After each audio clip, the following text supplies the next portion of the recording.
My name is Nelson DeLuz. I'm a graduate student in the environmental engineering program, and I'm from Long Island, New York. I knew that I wanted to do engineering, but I didn't know what kind of engineering I wanted to do.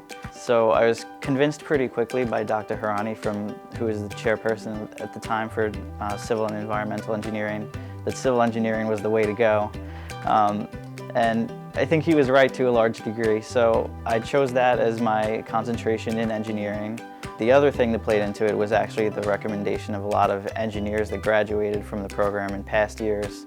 In my sophomore year, I took the class Environmental Engineering Principles with Dr. Farley, and I really was able to focus in that class on environmental issues, and I realized that that was something that I was passionate about. And I started to incorporate it into what I did outside of the classroom too, as far as extracurriculars and co-curriculars.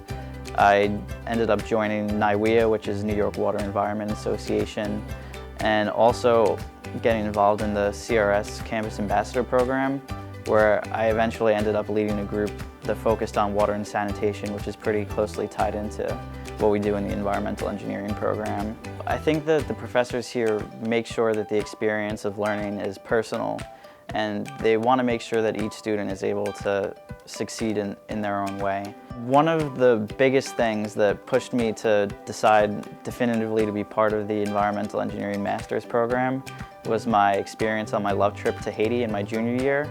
We were in a community where they were impacted by a lack of accessibility to water. It was just really inconsistent. There would be days where they would have water, days where they wouldn't have water.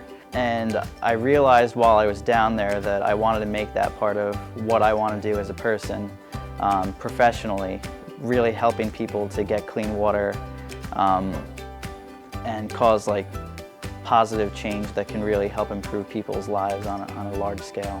You don't necessarily think that when you're 20 years old that you're going to be able to shape policy that will affect the future in the long run for a lot of people on a global scale, but you do have that possibility.